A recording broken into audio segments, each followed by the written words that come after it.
شنونده سلسله جدید تحت عنوان سفر به سوی خوشبختی هستید. امیدواریم تا پایان این سفر همراهمان باشید. این سفر سفری به سوی خوشبختی است. همه ما به یک سفر می رویم. این سفر مثل بقیه سفرها نیست.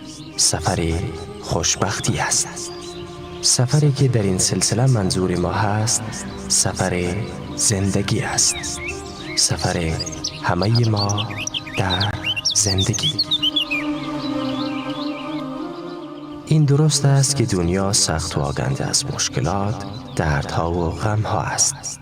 زندگی آنگونه نیست که مردم فکر می کنند. سفر آن خیلی کوتاه است. خلقت انسان از 5 عمر می گذرد، نه از 1 عمر. عمر اول. وَإِذْ أَخَذَ رَبُّكَ مِنْ بَنِي آدَمَ مِنْ ظُهُورِهِمْ ذُرِّيَّتَهُمْ وَأَشْهَدَهُمْ عَلَى أَنفُسِهِمْ أَلَسْتُ بِرَبِّكُمْ قَالُوا بَلَى شَهِدْنَا أَن تَقُولُوا يَوْمَ الْقِيَامَةِ إِنَّا كُنَّا عَنْ هَذَا غَافِلِينَ. و هنگامی که پروردگارت از پشت‌های بنی آدم فرزندانشان را برگرفت و آنان را بر خودشان گواه ساخت و فرمود آیا من پروردگارتان نیستم؟ گفتند آری، شاهد بودیم. اولین عمر در وقت آغاز آفرینش است، ولی انسان به یاد نمی آورد. این همان عمری است که فطرت تو در آن رشد کرده است. عمر دوم در عالم پشت هاست. از آدم تا روزی که متولد شدی انتقال از یک پشت به پشت دیگر. عمر سوم در زندگی دنیایی توست. عمر 4 در عالم برزخ، در قبر، از روز مردنت تا روز قیامت می باشد. و عمر 5 بهشت و یا دوزخ است. کدام یک از این عمرهای 5 گانه کوتاه‌تر و کدام یک طولانی تر است؟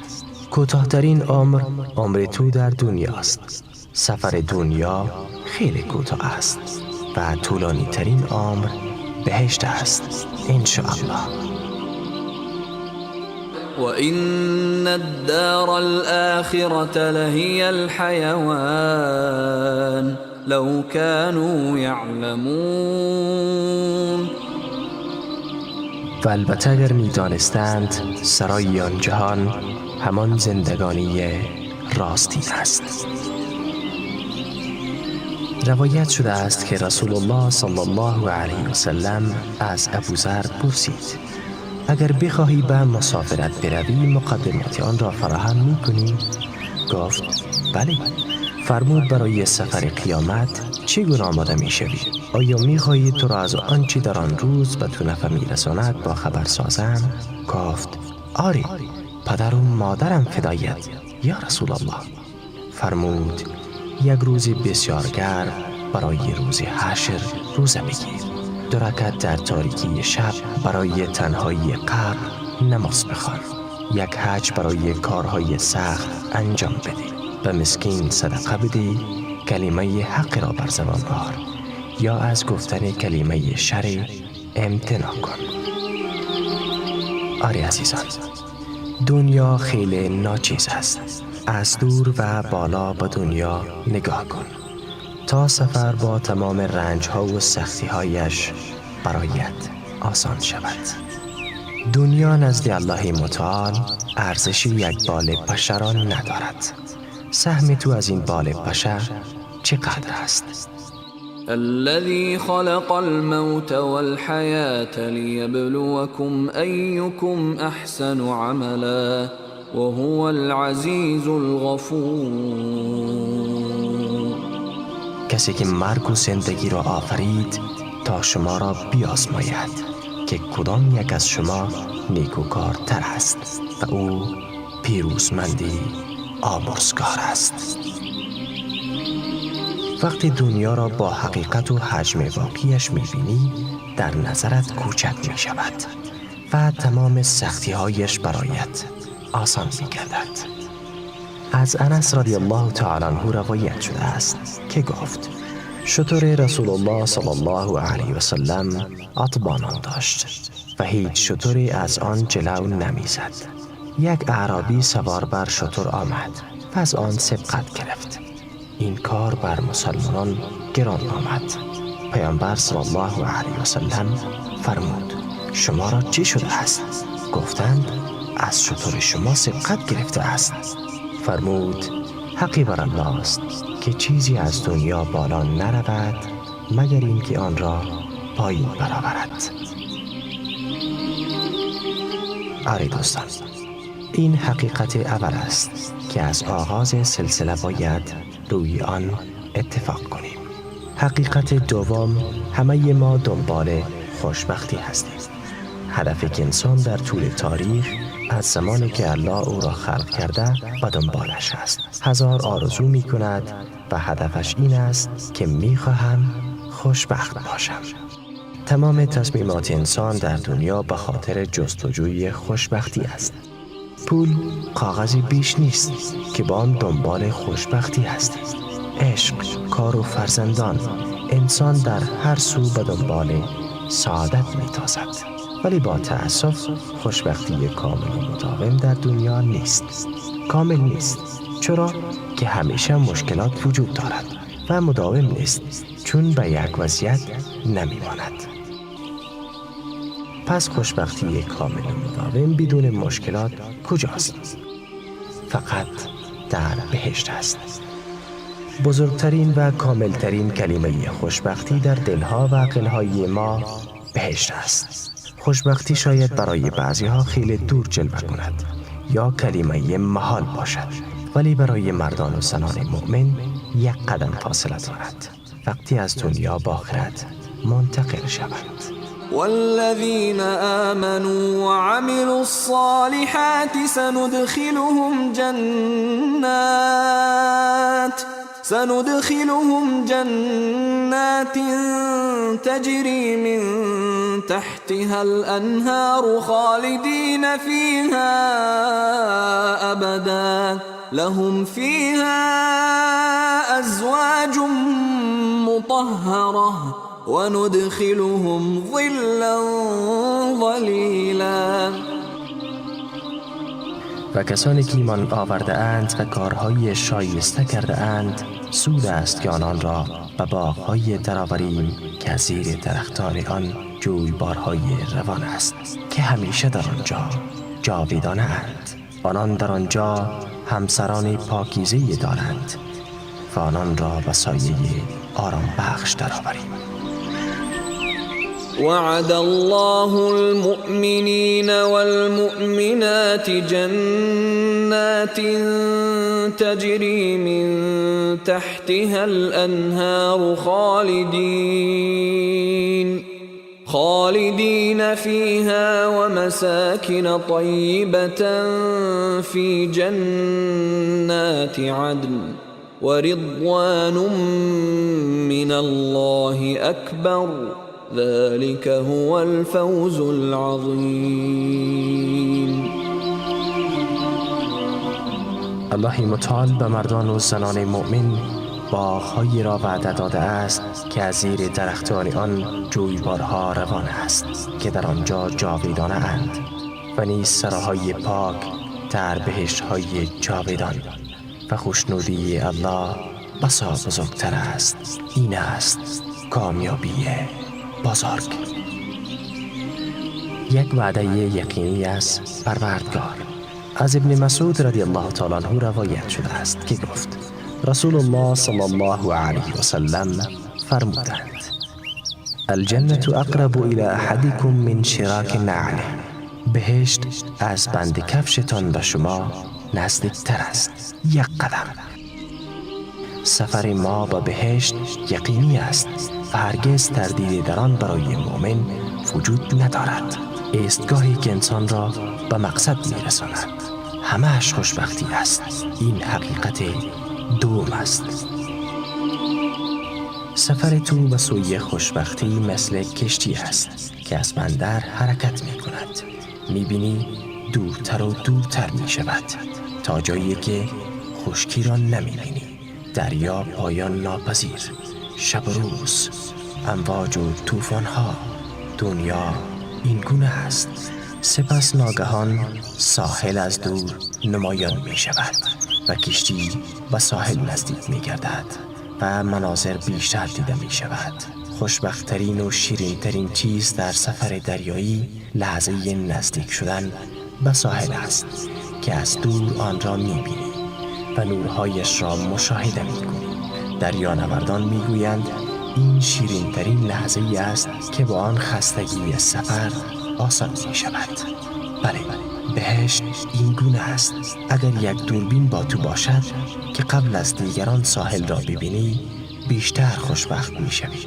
احساس مسافر وقت ساحل از دور برایش نمایان می گردد با کسی که در میان امواج متلاطم است و غیر از تاریکی چیزی را نمی بیند متفاوت است. فرق میان این دو احساس را تصور کن. کسی که یک دوربین با او هست یا کسی که ساحل را می بیند و یا نزدیکی آن را حس می کند، حتما خوشبخت تر است. آری عزیزان، به همین خاطر اولین بخش این سلسله و غمگینان و خستگان در مسافرت کوتاه زندگی اختصاص دارد. ساحل در آنجاست و به تو نزدیک می شود، حتی اگر کشتیت از ساحل دور باشد. من یک دوربین به تو می دهم تا با آن بهشت را ببینی، تا این حقیقت را احساس کنی و از آغاز سفر بهشت را با چشمانت نظاره کنی. بیایید اکنون به بهشت برویم. بهشت را تصور کنیم و احادیث پیامبرمان صلی الله علیه و سلم را بشنویم و احساس کنیم که در آنجا هستیم. چشمانت را ببند و تصور کن. ما الان کجا هستیم؟ ما از پل صراط عبور کردیم.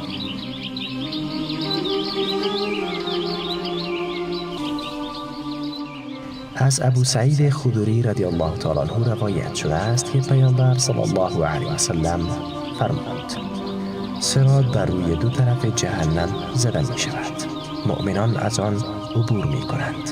برخی مانند برق، برخی بسان حرکت باد و بعضی مثل پرنده و بعضی مانند سریعترین پیاده ها عبور می کنند تا آنجا که مرد پیش می آید که جز با خزیدن قادر به عبور از آن نیست.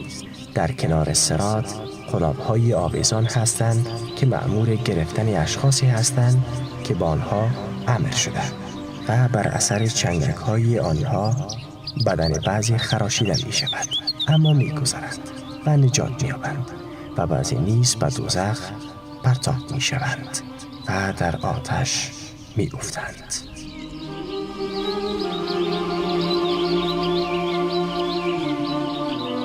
تو روی پل صراط هستی. از دور دروازه بهشت را می بینی، ولی الحمدلله تو از پل صراط عبور کردی. هرچه نزدیک تر می شوی دروازه بهشت نزدیک تر می شود. آری عزیزان، این سفر ادامه دارد و قدم به قدم نزدیک می شویم و پیش می رویم. آری عزیزان، ما به پشت در بهشت رسیدیم، اما این در بسته است. ادامه این سلسله را در برنامه بعد تقدیمتان می کنیم. با ما باشید. پایان این بخش.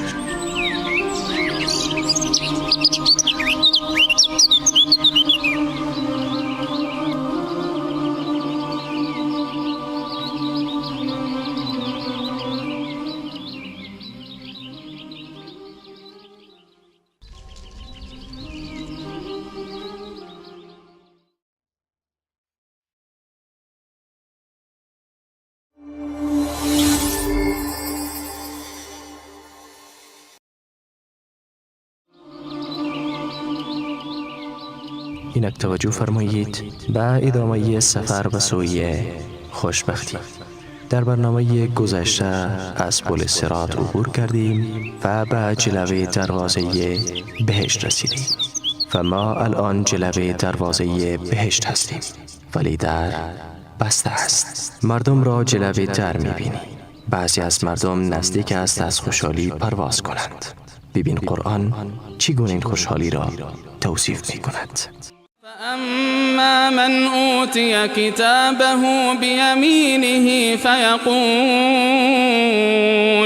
فأما من أوتي كتابه بيمينه فيقول هاؤم اقرءوا كتابيه إني ظننت أني ملاق حسابيه فهو في عيشة راضية قطوفها دانية كلوا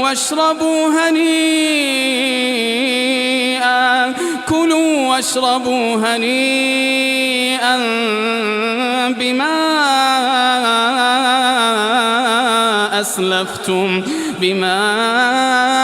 أسلفتم في الأيام الخالية.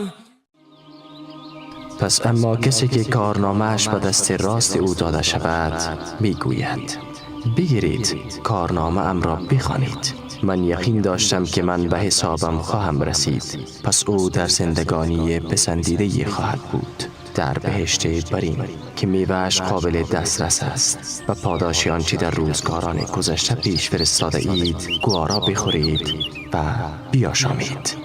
اکنون چه کسی با تو جلوه دروازه بهشت است؟ دوستان برای اولین بار جلوه در بهشت با هم ملاقات می کنند. خوشحالی ملاقات را تصور کن. دیگر همیشه با هم هستید. پدر و مادرت، فرزندانت، همسرت، دوستان و عزیزانت، همه و همه بعد از سالها دوری. کسی در روز قیامت به فکر کسی نیست. برای اولین بار فرشتگان را می‌بینی. ببین چقدر از دیدن تو خوشحال هستند. او سرورمان جبرئیل است. ببین وقتی بالش را حرکت می‌دهد لؤلؤ و یاقوت از آن می‌ریزد. ببین چه کسی اینجا ایستاده است. سرورمان ابراهیم، موسی، عیسی، مریم و این هم مادر مؤمنان خدیجه. پیامبر صلی الله علیه و سلم را ببین، او آنجاست. اولین باری که او را میبینی به او سلام کن، تو را با نامت میشناسد. میخواهی جلوه در بهشت با چه کسی ملاقات کنی؟ کمی فکر کن. وسيق الذين اتقوا ربهم إلى الجنة زمرا حتى إذا جاءوها وفتحت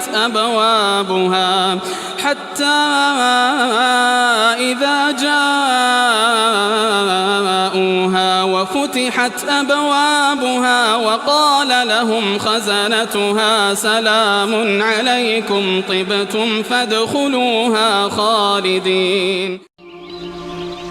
و کسانی که تقوای پروردگارشان را رعایت کردند گروه گروه به سوی بهشت سوق داده می شوند تا هنگامی که به کنار آن رسند در حالی که درهایش گشوده شده است و نگهبانانش با آنان گویند سلام بر شما، پاک بوده اید، جاویدانه به آن درآیید. وقتی می‌خواهی وارد بهشت شوی دوست داری دستت در دست چه کسی باشد؟ از همین حالا با هر کس دوست داری وعده ملاقات جلوه دروازه بهشت بگذار. به من بگو ببینم تو در کدام صف از صفوف مردم هستی. بگو ببینم از پیامبر صلی الله علیه و سلم و صحابه دور هستی یا آنان جلو هستند و تو با آنان نزدیکی. تصور کن که با آنان نزدیک هستی. آیا نسبت به مادرت نیکی کردی و یا خیر؟ برای اسلام زندگی کردی و یا نه؟ در زمین اصلاح کردی و یا خیر؟ حلال خوردی؟ رشوه را قبول نکردی؟ ای خانم شنونده، تصور کن که اگر بانو خدیجه یا فاطمه و یا هم مریم نزد تو آمدند در حالی که تو 18 سال داری و دستت را گرفتند، چون یک صفت از صفت آنان در تو است. ای آقای شنونده، تصور کن پیامبر تو را دوست دارد به خاطر صفت زیبایی که در تو است. پس شلوی مردم تو را صدا کند بیا نزد من. پیامبران، صدیقان و شهیدان، تو حلال خوردی، رشوه قبول نکردی و برای اسلام کار کردی. تصور کن که با هیجان ایستاده هستی و منتظری که دروازه بهشت باز شود تا این تجربه را مشاهده کنی. تجربه‌ای که در پیش رویت انجام می‌گیرد. از انس بن مالک رضی الله تعالی عنه روایت شده است که رسول الله صلی الله علیه و سلم فرمودند: روز قیامت خوشگذرانترین و پرنعمتترین اهل دنیا از دوزخیان آورده و یک مرتبه در آتش فرو برده می شود. آنگاه به او گفته می شود: ای فرزند آدم، آیا هرگز خوشی و خیر دیده ای؟ آیا هرگز نعمتی به تو رسیده است؟ او می گوید: والله سوگند نه ای پروردگار من. آنگاه بلازده ترین و فقیرترین مردم دنیا از بهشتیان آورده و یک مرتبه به بهشت برده می شود. آنگاه به او گفته می شود: ای فرزند آدم، آیا هرگز ناراحتی و فقر دیده ای؟ آیا هرگز بر تو سختی گذشته است؟ او جواب می دهد: خیر، والله سوگند هرگز فقری ندیدم، هرگز ناراحتی و سختی نکشیدم.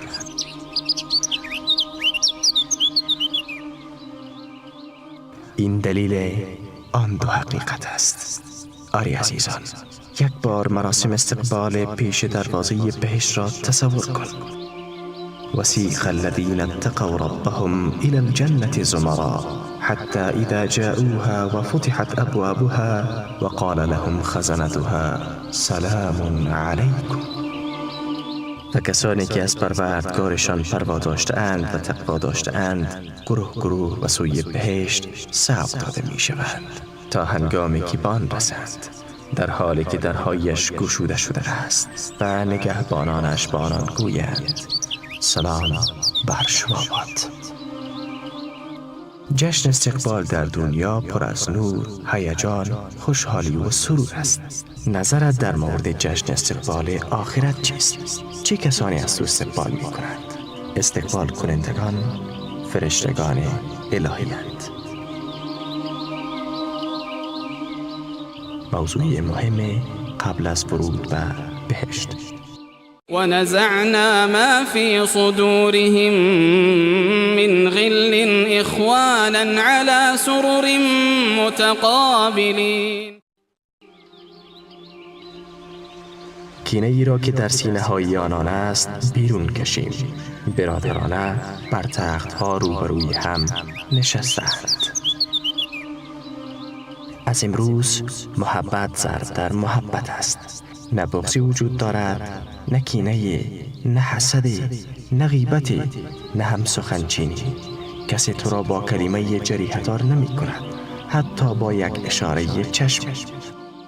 لا يسمعون فيها لغوا ولا تأثيما إلا قيلا سلاما سلاما. در آنجا نه سخن بیهوده و نه حرف گناه آلود بشنوند، مگر این سخن را که همگی سلام گویند و سلام. چه کسی در را باز می کند؟ از انس رضی الله تعالی عنه روایت شده است که پیامبر صلی الله علیه و سلم فرمودند: روز قیامت پیش دروازه بهشت می آیم و در می زنم. دربان می گوید: تو کی هستی؟ می گویم: محمد هستم. می گوید: در مورد تو به من دستور داده شده است که قبل از تو برای هیچ کس در را باز نکنم. آیا اکنون بوی بهشت را استشمام می کنی؟ دروازه باز می شود. این لحظه را تصور کن. الان وارد می شوی، ولی می شنوی که فرشته قبل از وارد شدن تو را صدا می زند تا شروط ویژه ورود را بدانی. جلوی دروازه بهشت فرشته تو را صدا می زند: شما 4 چیز دارید. از ابو سعید و ابو هریره رضی الله تعالی عنهما روایت شده است که رسول الله صلی الله علیه و سلم فرمودند: وقتی اهل بهشت داخل آن می شوند، یک منادی ندا می دهد که شما حق دارید و شما وعده داده شده است که همیشه زنده باشید و هرگز نمیرید. همیشه سالم و تندرست باشید و هرگز بیمار نشوید. همیشه جوان باشید و هرگز پیر نگردید. و حق شماست که همیشه از نعمت‌های بهشتی بهره برید و هیچگاه نیازمند و غمگین نشوید. از امروز تمام درد و غم‌های دنیا تمام می شود. نه بیماری است و نه ناتوانی. همه 33 ساله اند. نه مرگ است و نه غم. هر دقیقه در بهشت خوشبختی در حال افزایش است و هرگز غم و درد وجود ندارد. آری عزیزان، لحظه ورود به بهشت فرا رسید. دروازه باز می شود و تو داخل می شوی.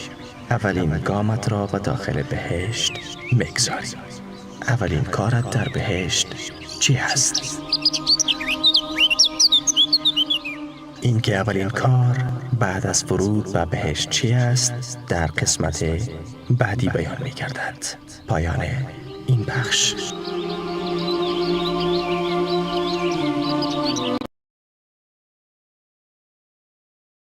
رسیده بودید و الان لحظه ورود به بهشت است. دروازه باز می شود و تو داخل می شوی. اولین کاری که در وقتی ورودت انجام می دهی چی کار است؟ اولین کار استشمام بوی بهشت است. تو بوی بهشت را استشمام می کنی. نگاه کن اطرافت را. رنگ های مختلف، دریاها، کاخها، پرندگان، فرشتگان و لباسی که می پوشی. یحلون فیها من اساور من ذهب و لؤلؤا و لباسهم فیها حریر. در آنجا با دستبندهای زرین آراسته کردند و نیز مروارید ارزانی می شود و لباسشان در آنجا ابریشم است. تصور کن که چگونه چشمانت از تماشای یک زیبایی و زیبایی دیگر منتقل می شود. الله متعال در یک حدیث قدسی که ابو هریره رضی الله تعالی عنه از پیامبر من صلی الله علیه و سلم روایت می کند می فرماید: اعددت لعباد الصالحین ما لا عین رأت ولا اذن سمعت ولا خطر على قلب بشر. جایی را برای بندگان صالحم آماده ساخته‌ام که نه چشم آن را دیده و نه گوش توصیفش را شنیده و نه به قلب بشر خطور کرده است. ابو هریره رضی الله تعالی عنه می فرماید: اقرأوا ان شئتم فلا تعلم نفس ما اخفی لهم من قرة اعین. ابو هریره گفت: اگر خواستید این آیه را بخوانید، هیچ کس نمی داند که برای آنان یعنی مؤمنان از آنچه مایه نور چشم است و پاداش کارهای نیکی که می کردند چه چیزهایی آماده است. اکنون تو در برابر یک منظره زیبا قرار داری. باغ‌هایی که درختان انبوهی دارد. تنه درخت از طلاست و پرندگان و فرشتگان به تو خوش آمد میگویند. تو در برابر منظره هستی که در تمام زندگیت آن را تصور نکرده ای و آب از هر طرف می آید. دریاها، زیورالات با رنگبندی های مختلف از طلای زرد و لؤلؤی سفید و لباس های مختلف. چشمانت حیرت زده می شود که چی می بیند؟ متكئين فيها على الأرائك لا يرون فيها شمسا ولا زمهريرا ودانية عليهم ظلالها وذللت قطوفها تذليلا ويطاف عليهم بآنية من فضة وأكواب كانت قوارير من فضة قدروها تقديرا ويسقون فيها كأسا كان مزاجها زنجبيلا عينا فيها تسمى سلسبيلا ويطوف عليهم ولدان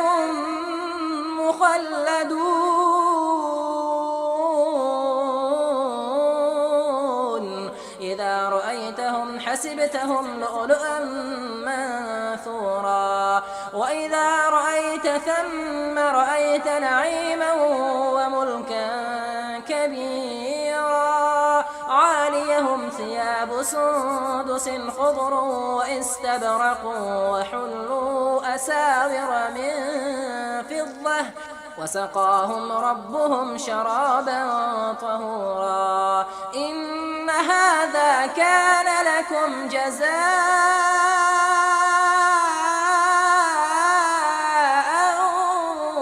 وكان سعيكم مشكورا. و به آنان شادابی و سرور رساند و به پاداش آن که شکیبایی ورزیدند باغ و ابریشم بهشتی به آنان پاداش داد. در آنجا بر تختها تکیه داده اند. در آنجا حرارت خورشیدی و سرمایه تند نبینند. سایه هایش بر آنان از نزدیکی پرتو افکند و میوه هایش بسیار در دسترس قرار داده شود و بر آنان آوندهای نقره‌ای و جامه هایی که آبگینه اند گردانده شود. آبگینه هایی از نقره که آن را به اندازه گیری کرده اند و در آنجا از ساغر شرابی که طعمش زنجبیل است نوشانیده می شوند. چشمه‌ای در آنجا هست که سلسبیل نامیده می شود و نوجوانان جاویدانه بر آنان رفت و آمد می کنند. چون آنان را می بینی آنان را مرواریدی از رشته افشانده می بنداری و چون بنگری نعمت بسیار و فرمان روایی بزرگی می بینی. بر آنان پوشش های سبز از ابریشم نازک و ابریشم صدبر است و با دستبندهایی از نقره آراسته شده اند و پروردگارشان شراب پاکیزه‌ای به آنان خواهد نوشاند. این نعمت‌ها به عنوان جزای اعمالتان است و تلاشتان پذیرفته شده است. آری عزیزان، در بهشت این چنین نعمات در نظر گرفته شده است. مفهوم و دانیتون علیهم ظلالها یعنی سایه هایش بر آنان از نزدیک پرتو کند. این سایه ها برای حفاظت از گرمای خورشید نیست، چون آنان لا یرون فیها شمسا ولا زمهریرا. در بهشت نه خورشیدی می‌بینند و نه سرمایه سختی. سایه به خاطر نرمی دل و زیبایی منظر است و تنوع درجه های سایه بر زیبایی می افزاید. این الابرار لفی نعیم علی الارائک ینظرون. تعریف فی وجود رخشنده آسمان نورانی هستند. ادرار، مدفوع، تف و آبی بینی ندارند. شانه‌های آنان طلا و عرقشان مشک است. سبحان الله و الحمدلله گفتن با آنان الهام می شود، چنان که نفس کشیدن با شما الهام می شود. آره دوستان، از زیبایی بهشت این است که هر قدم که پیش می روی زیباییش را می بینی و بدون قصد زمزمه می کنی. سبحان الله والحمد لله ولا اله الا الله والله اکبر. و اذا رأیت ثم رأیت نعیما و ملکا کبیرا. و چون بدانجا بنگری سرزمینی از نعمت و کشوری پهناوری میبینی. هر وقت به چیز کوچک یا بزرگی در بهشت نگاه کنی نعمت شگفت‌انگیز و کشور پهناوری را میبینی. تو در دنیا هرچه ساده باشی، اما در بهشت از نظر قدرت، نفوس و ثروت 10 برابر از بزرگترین پادشاه دنیا بزرگتر هستی. الان تو پادشاهی. الا این سلعة الله غالیه، الا این سلعة الله الجنه. آگاه باشید که کالای الله متعال گرانبهاست. آگاه باشید که کالای الله متعال بهشت است. رسول الله صلی الله علیه و سلم می‌فرمایند: آیا کسی هست که خود را برای رسیدن به بهشت آماده کرده باشد؟ چون بهشت خطر ندارد نوری است که می درخشد، گلی است که تکان می خورد، کاخی است سر به فلک کشیده، جویی است جاری که هرگز خشک نمی شود، میوه های رسیده زیاد است، همسران زیباروی و قشنگ و از زیور آلات زیاد هست، در جایگاهی ابدی، در سرسبزی و شادابی و در سرای مرتفع و سالم. گفتند ما خود را برای آن آماده کردیم یا رسول الله. فرمودند بگویید انشاءالله.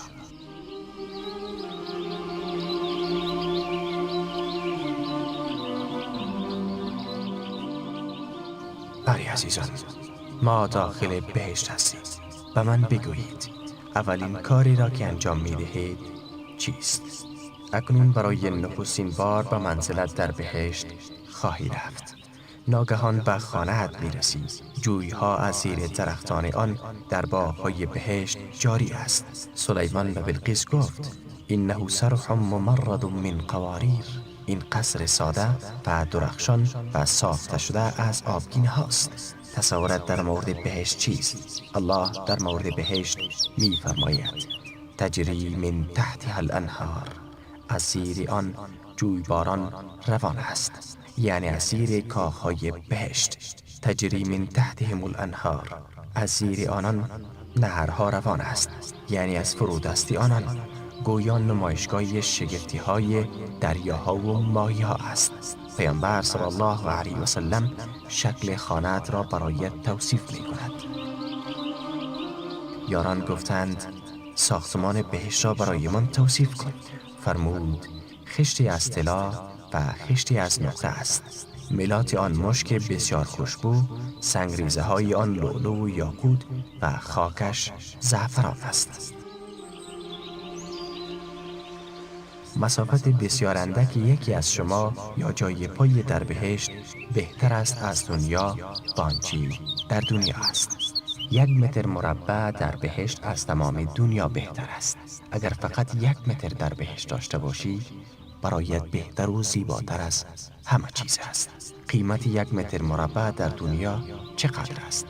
1 متر مربع در ساحل رود نیل چقدر است؟ 1 متر مربع در لندن و پاریس چقدر است؟ حال 1 متر مربع در بهشت چقدر است؟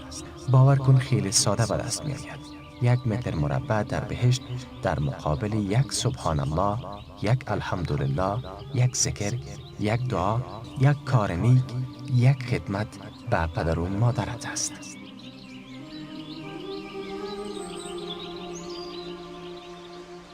در بهشت چی درجه داری؟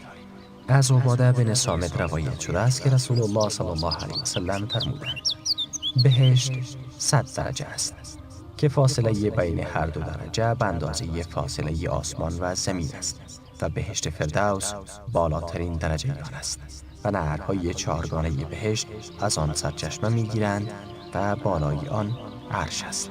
پس هرگاه چیزی از الله خواستید بهشت فردوس را از او طلب کنید. از ابو سعید خدری رضی الله تعالی عنه روایت شده است که پیامبرمان صلی الله علیه و سلم فرمودند هر کس به الله به عنوان پروردگار و به اسلام به عنوان دین و به محمد صلی الله علیه و سلم به عنوان پیامبر راضی و خوشنود باشد بهشت برای او واجب شده است. گفت ابو سعید از آن جملات خوشش آمد و گفت ای رسول الله آنها را برای من تکرار کن. پیامبر تکرار نمود و سپس فرمود عملی است که الله با آن بنده را 100 درجه رفعت می بخشد که فاصله بین هر دو درجه به اندازه فاصله میان آسمان و زمین است. گفتند ای رسول الله این عمل چیست؟ فرمود جهاد در راه الله متعال. جهاد در راه الله متعال. از ابو سعید خدری رضی الله تعالی عنه روایت شده است که گفت رسول الله صلی الله علیه و سلم فرمودند وقت صاحب قرآن وارد بهشت می شود و او گفته می شود بخوان و بالا برو. او می خواند و در برابر هر آیه 1 درجه بالا می رود تا آخرین آیه هایی را که با او هست می خواند. الله اکبر. نگاه کنید عزیزان، یک بار به این احادیث توجه کنید. مانند ستاره‌ای که به آسمان بالا می رود این انسانها بالا می روند. و من بگویید آیا شما ساکنان بهشت فردوس هستین؟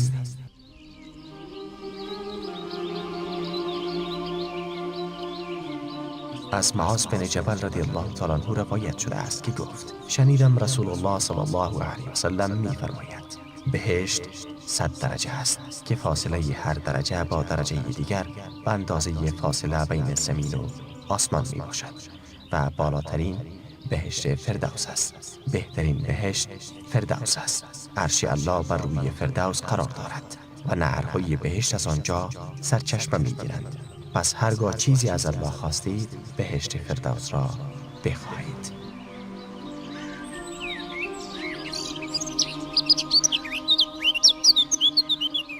آری عزیزان، بهشت فردوس والاترین مکان در بهشت است.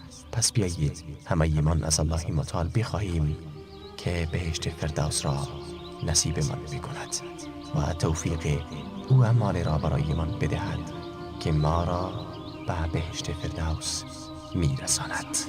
پایان این قسمت.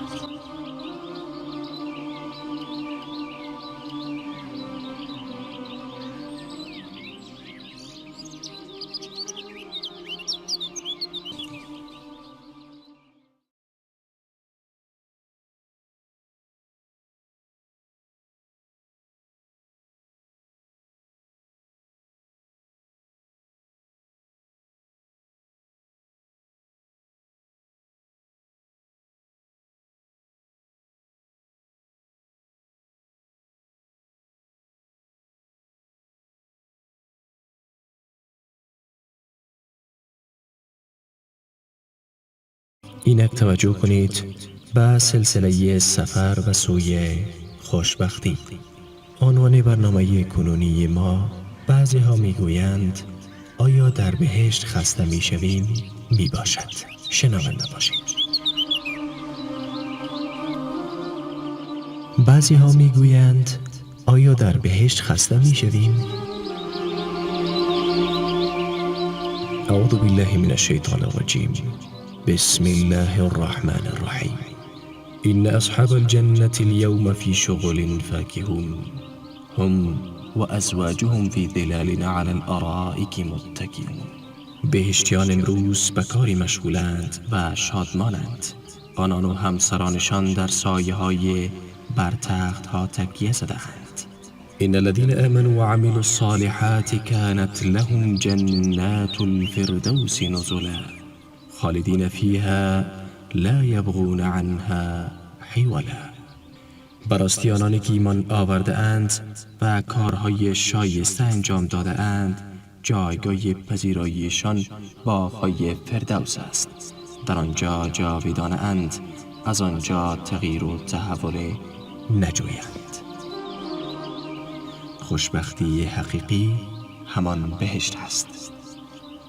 بعضی ها می پرسند آیا در بهشت پول هست؟ در جواب این سوال باید گفت در آنجا پول نیست. پول وسیله خوشبختی است، نه خود خوشبختی.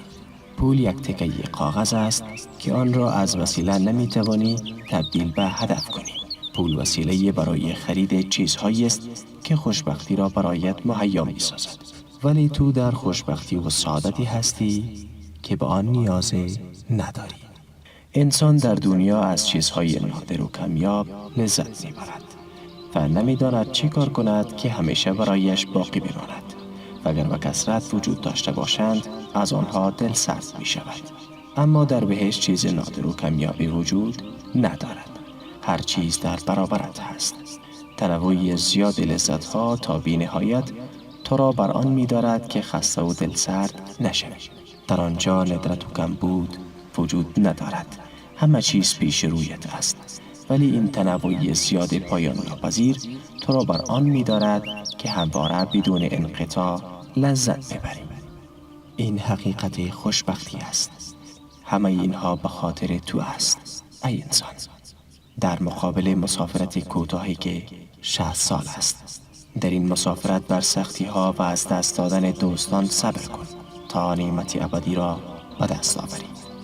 از ابو هریره رضی الله تعالی عنه روایت شده است که گفت رسول الله صلی الله علیه و سلم فرمودند من خاف ادلج و من ادلج بلغ المنزل الا ان سلعة الله غالیه الا ان سلعة الله الجنه. هر کس بترسد از اول شب حرکت می کند و هر کس اول شب حرکت کند و منزل خواهد رسید. منظور سرعت و سبقت و آمادگی همیشه در طاعت و عبادت الله است. آگاه باشید که کالای الله گرانبهاست. آگاه باشید که کالای الله بهشت است.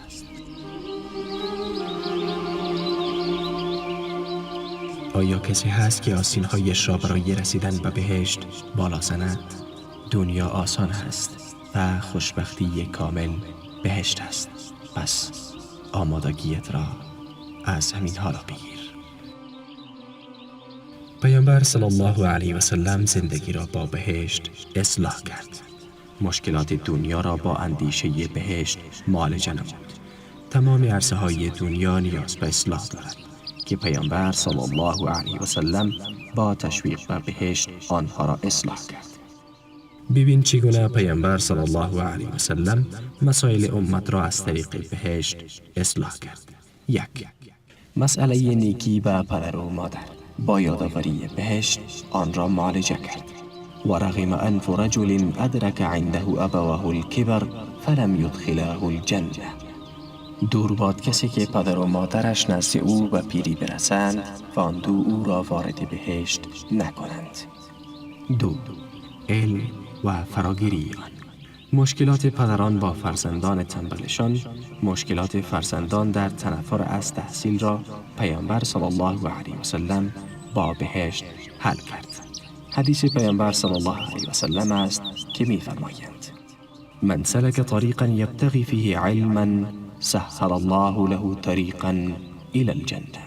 هر کس راهی را بپیماید که در آن راه علم را جستجو کند، الله متعال راهی را به سوی بهشت برای او آسان می‌گرداند. در اینجا پسری که از کتاب و تعلیم متنفر است با عاشق کتاب و تعلیم تبدیل می شود. 3. در وقتی از دست دادن فرزند محبوب. همچنین کسانی که فرزندانشان را در نوجوانی از دست می دهند. حدیث قدسی با آنها می گوید اذا مات ولد العبد قال الله لملائكته قبضتم ولد عبدي فيقولون نعم فيقول قبضتم ثمرة فؤاده فيقولون نعم فيقول ماذا قال عبدي فيقولون حمدك واسترجع فيقول الله ابن لعبد بيتا في الجنة وسموه بيت الحمد. هنگامی که فرزند بنده می میرد الله از فرشتگانش می پرسد آیا فرزند بنده ام را قبض روح نمودید؟ فرشتگان می گویند بله. الله می پرسد میوه قلبش را چیدید؟ می گویند بله. الله متعال می فرمایند بندم چی گفت؟ می گویند حمد تو را به جا آورد و انا لله و انا الیه راجعون گفت. الله متعال می فرماید برای بندم در بهشت خانه‌ای بسازید و آن را خانه حمد بنامید.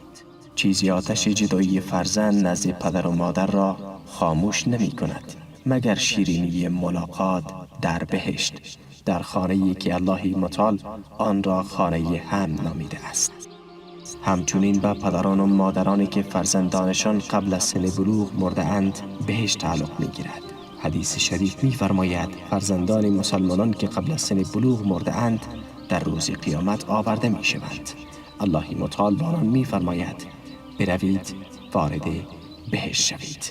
آنان می گویند نه پروردگارا تا این که دست پدران و مادران من را بگیریم. الله متعال با آنان می فرماید دست پدران و مادرانتان را بگیرید و آنان را وارد بهشت کنید.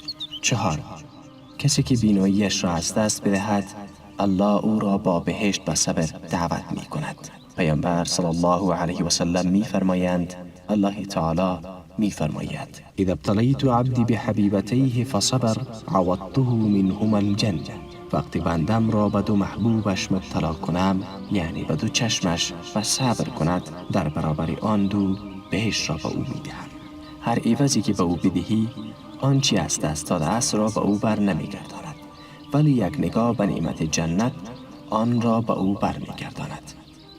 پس ای فرزندان افغانستان و میانمار و شام و فلسطین که عضوی از اعضایتان را از دست داده اید، از جمله آنان عمار، عمرو بن جموح و خاندان یاسر هستید. پس ای مادران شهدای خردسال فلسطین و شام و میانمار و افغانستان، شما را با این حدیث بشارت می دهم.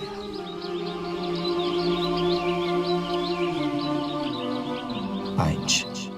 در برپا کردن عبادتگاه ها. من بنا لله مسجدا بنا الله له بیتا فی الجنه. هر کس برای الله مسجد بنا کند، الله متعال برای او در بهشت خانه بنا می کند. 6. بهشت از انسان محبت انتقام را بیرون می کشد.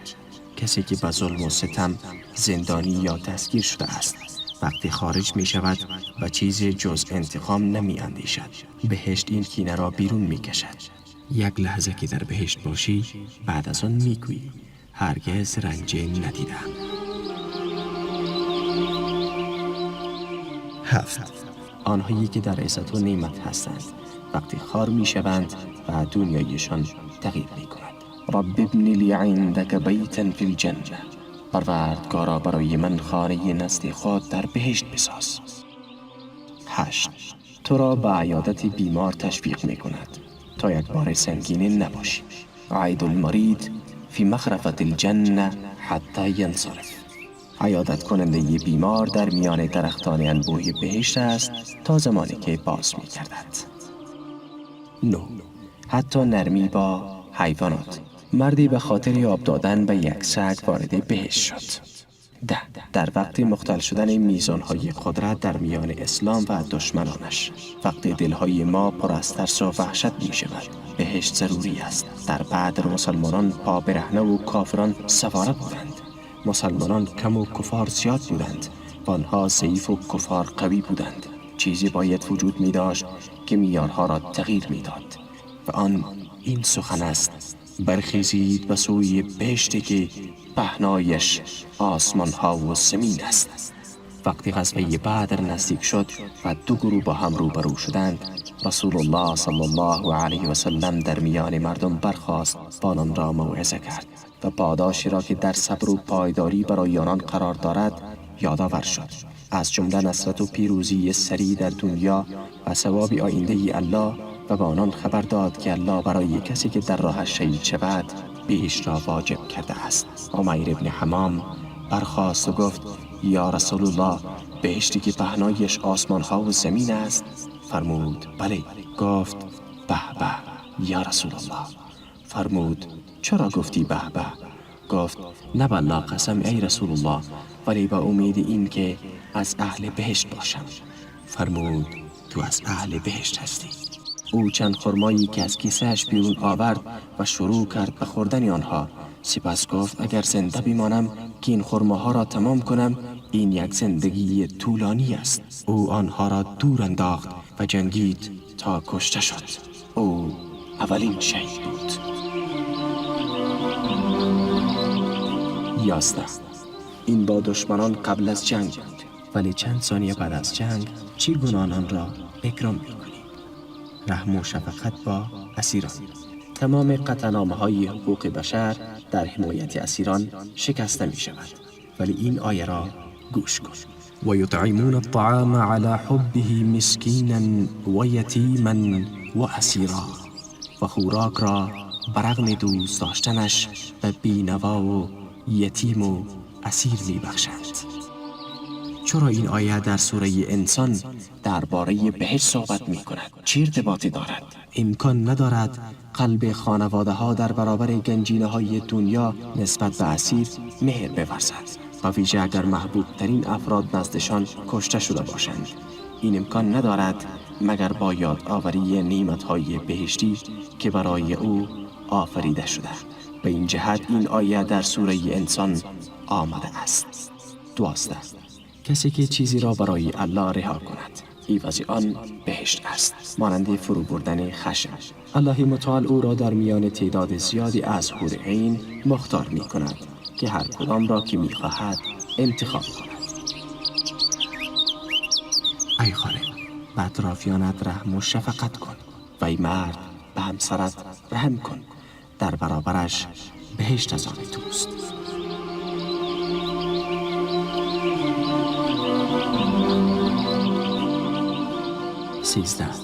صدای کفش بلال در بهشت از سروران سبقت گرفت. همچنین آل یاسر کباب می شود تا اینکه خفه می شود. ضربه به شرمگاه سمیه زده می شود تا کشته می شود و عمار آویزان می شود به سبب صبرشان. صبرا یا آل یاسر فإن موعدکم الجنه. ای خانواده یاسر، صبر کنید، وعده شما بهشت است. ویح عمار تقتله فئة الباغیه یدعوهم الى الجنه و یدعونه الى النار. وای بر عمار، او را گروه باغی و شورشی می کشند. او آنان را به سوی بهشت دعوت می کند و آنان او را به طرف آتش دعوت می کنند. 14. من و کفالت کننده یتیم در بهشت مانند این دو هستیم و بعد دو انگشت سبابه و میانه اشاره کرد، چون او صلی الله علیه و سلم یتیم بود. کسی که پدرانه با یتیم رفتار کند، پیامبر صلی الله علیه و سلم به منزله پدرش است. این حقیقت را صحابه خیلی خوب فهمیدند و دیدگاهشان نسبت به زندگی و آخرت تغییر کرد. به اتفاقی که برای صهیب رومی اتفاق افتاد توجه کن. آن فقیری که برای زندگی به مکه رفت، او بینوایی بود که هیچ چیز نداشت، پس تجارتش رونق گرفت و ثروتمند شد. بعد اسلام آورد و تصمیم گرفت از مکه به مدینه هجرت کند. قریش قافله‌اش را نگه داشتند و از او پرسیدند: و کجا می روی ای صهیب؟ گفت: من هجرت می کنم. از او پرسیدند: این قافله‌ای که با خود میبری چیست؟ 10 شتر بود که چیزهای گران قیمت بر روی آنها بود. با آنها گفت: اینها ثروت و اندوخته‌های من هستند. و او گفتند: تو بینوا نزد ما آمدی و نزد ما ثروتمند شدی. اگر میخواهی هجرت کنی تمام مالت را بگذار و برو. او فوراً و بدون تردید با آنها گفت: و من بگویید اگر تمام مالم را بگذارم آیا میگذارید هر کاری میخواهم انجام دهم؟ گفتند: بله. گفت: همه اموالم را بگیرید.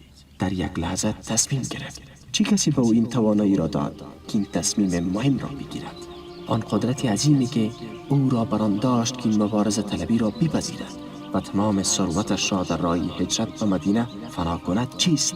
و او گفتند: آن شتری را که بر آن سوار هستی هم برای ما میگذاری.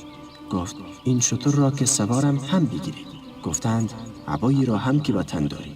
گفت: این را هم بگیرید. ثروتمند، فقیر و بیچیز هجرت می کند. در وقت خارج شدن پیامبر صلی الله علیه و سلم او می فرماید: چه معامله سودمنده ای ابو یحیی، یعنی تو فایده کردی. چه به دست آورد؟ و صهیب می خندد. سلیم به خاطر راضی کردن شوهرش اشکهایش را نگه داشت. به این خاطر پیامبر صلی الله علیه و سلم صدایش را در بهشت شنید. عماره شانه قطع شدهش را مخفی میکرد تا زنها به او نخندند. وقتی عمر رضی الله تعالی عنه به او گفت: مژده بده که بخشی از بدنت قبل از تو به بهشت رفت، او با این سخن به زنان مدینه مباهات و افتخار می‌ورزید. زنان زیبا به دستان نرمشان افتخار می‌کنند و او به قطع شدن دستش مباهات می‌ورزد. عمرو بن جموح یادآوری برای معلولان. از چند نفر از بنی سلیبه روایت شده است که عمرو بن جموح نزد رسول الله صلی الله علیه و سلم آمد و گفت: این فرزندانم به من اجازه نمیدهند که با تو جهاد کنم و الله سوگند من امیدوارم که شهید شوم و با این پای لنگم در بهشت راه بروم. رسول الله صلی الله علیه و سلم به او فرمود: الله جهاد را از تو برداشته است. و با فرزندانش فرمود: رهایش کنید، شاید الله شهادت را نصیبش کند. او با رسول الله صلی الله علیه و سلم خارج شد و در روز احد شهید شد. قهرمانان ورزشکاران مسابقه می‌دهند، ولی اولین دونده اسلام هدفش بهشت بود. او سلیمه ابن اکوع بود یک جاسوس سوار بر اسبی آمد.